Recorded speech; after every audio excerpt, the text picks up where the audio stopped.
नमस्कार सांग माने जय श्री जगन्नाथ। आज आसतु जानिबा वास्तविक एवं निराट सत्य कथा। मन रखंतु सार, जीवन रे अधा दुख भूल लोकंग ऊपर भरोसा रखिबारे मिली थाए एवं आउ बाकी अधा दुख भल लोकंग ऊपर संदेह करिबारे मिली थाए। अन्य मानक विषय रे चिंता करिबा भल, किंतु निजको भूली जिबा भूल होई थाए। निजे विषय भी टिके चिंता करिबा निहाती जरूरी। जो माने चिंता करी बंचंती सेमाने केबे हेले खोला खोली भाबरे बंची पारंती नाही एवं शांति रे मध्य बंची पारंती नाही। जीवन मते निश्चय किछि देइछि, जदि विजय नुहे तेबे ଏହା मते अभिज्ञता निश्चय भाबरे देइछि। जीवन तो आम किछि ना किछि प्रतिदिन शिक्षा पाउछे। ध्यान दियंतु सांगा माने, आपणक जीवन रे एपरि लोकंकु जोड़ंतु जे माने खराब समय रे आपणकर छाई एवं भल समय रे आपणकर दर्पण होई जाई थांती। काहेकि ना आईना के भी मिछ कहि न थाए एवं छाई के भी साथ छाड़ी न थाए। कुहा जाए जे सुंदर हेबा भल नुहे, किंतु भल हेबा सुंदर होई जाई थाए। घृणा को प्रेम रे परिणत हेबा पई हजार सुजोग दियंतु, किंतु प्रेम को घृणा रे परिणत हेबा पई गोटिए भी हेले सुजोग दियंतु नहीं। कारण मानविकता मनुष्य को मनुष्य करिथाए। समर्पण प्रत्येक कष्ट को सहज करिथाए। लोक माने मंदिर को सेही परि जानती नहीं। पूजार विश्वास पत्थर को भगवान रे परिणत करे। केते आश्चर्यर कथा ना, जेते बेले लोक माने काहा को पसंद करते ना सेते बेले सेमानको तांकर खराब गुण गुडी को भूली जाती। सेमानको तांकर खराब गुण गुड़ाक देखा जाएनी एवं जितेबाला से क्या घृणा करती सेमानको तांकर भल गुण गुड़िक देखा जाए न थाए।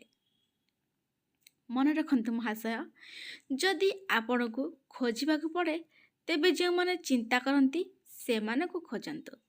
जो माने आपण को व्यवहार करती से माने आपण को निजे पाइजिबे।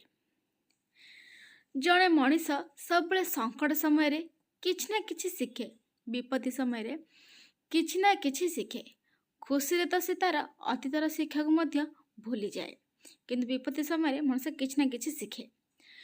चोर पाई कास एवं साधु पाई दासी उभय सेमानकु असुविधारे पकाई दिए। जदि आपण गुण पाती तेबे तांको आपणकर गुरु करंतु। जदि आपण हृदय पाती तेबे तांको आपणकर शिष्य करंतु। जदि आपण मन पाती तेबे तांको आपणकर बंधु करंतु, नचेत एका रुहंतु। स्वार्थपर हेबा मनुष्यर स्वभाव। ए देखुनाहांती जेमिति वर्षा बंद हेबा पर छता मध्य बोझ परि लागि थाए। केबे भाबंतु नाही जे मो बिना केही किछि भी करि परिबे नाही। यह एपरि एक दुनिया जोंठारे तास हसी गले लोक माने जोकर को मध्य रजा करि दियंती। सेथला के भूले मध्य भाबंतु नाही कि मो बिना केही किछि करि परिबे नाही कि मो बिना किछि हेई परिबो नाही। जीवन रे गोटे कथा आज्ञा मन रखंतु, केही जेते निजर हेले मध्य से प्रथमे निजे निज विषय ही चिंता करंती। जे जहा कहूची कहू, निजे को शांत रखंतु। कारण सूर्य जेते टाण हेले मध्य एहा समुद्र को सुखाई पारिबो नाही। जीवन रे सबले गोटे मंत्र मने रखंतु, काहाकू कष्ट दियंतु नाही, कहार हाहाकार शुणंतु नाही। जदि संभव हुए भल करंतु, नचेत निज रास्ता रे जांतु।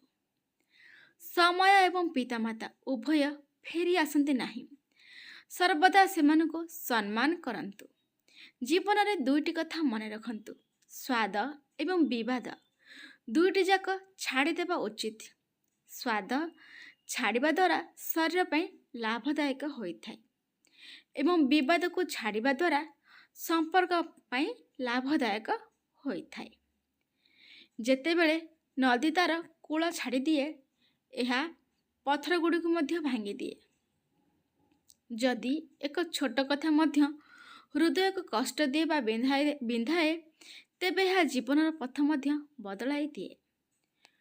कौनसी संपर्क केते दिन तिष्ठिब ताहा भाग्य उपरे नुहे, ବରଂ ବ୍ୟକ୍ତିର ଆଚରଣ ବ୍ୟବହାର ଉପରେ ନିର୍ଭର କରିଥାଏ କି ସମ୍ପର୍କଟା କେତେ ଦିନ ତିଷ୍ଠି ରହିବ ବା ସମ୍ପର୍କଟା କେତେ ଦିନ ଚାଲିବ।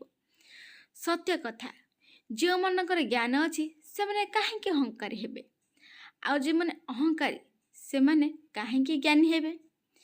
ମନେ ରଖନ୍ତୁ, ଭଲ କାମ କରନ୍ତୁ। ରାବଣ ହିଁ ଭକ୍ତି ପାଳନ କରିଥିଲେ। ଜୀବନ ସବୁବେଳେ ଭଲ କର୍ମ କରନ୍ତୁ, ଦେଖିବେ ସବୁ ଜିନିଷ ଭଲ ହେବ। ସବୁବେଳେ ନିଜ ପାଇଁ ଭଲ ଚିନ୍ତା କରନ୍ତୁ, କାହିଁକି ନା ଦୁନିଆ ସବୁବେଳେ ଭୁଲ ଚିନ୍ତା କରେ। ମନେ ରଖନ୍ତୁ ମହାଶୟ, ପଢ଼ିବା ପାଇଁ ମଣିଷ ଝୁଣ୍ଟି ନଥାଏ, ବରଂ ଝୁଣ୍ଟି ପଡ଼ିଥାଏ ଏଥିପାଇଁ କି ଯାହାଦ୍ୱାରା ଜଣେ ବ୍ୟକ୍ତି ନିଜର ସନ୍ତୁଳନକୁ ଫେରି ପାଇବ। ସେଇଥିଲାଗି ଗୋଟେ ମଣିଷ ଝୁଣ୍ଟି ପଡ଼ିଥାଏ। ପ୍ରତ୍ୟେକ କଣ୍ଠାଯୁକ୍ତ ଜିନିଷର ଉଦ୍ଦେଶ୍ୟ ଭୁଲ ନୁହେଁ ବା ଖରାପ ନଥାଏ। ଯେତେବେଳେ ଛୁଞ୍ଚି ଗତି କରେ, ଏହା ଛୁଞ୍ଚି ଯେଉଁଠି ଗୋଟେ ଗତି କରିକି ଯାଏ, ଏହା ଏକ ସୁନ୍ଦର ପୋଷାକ ତିଆରି କରିଥାଏ। ସେଥିଲାଗି ସବୁ କଣ୍ଟା ଜାତୀୟ ଜିନିଷର ଉଦ୍ଦେଶ୍ୟ ଭୁଲ ନଥାଏ।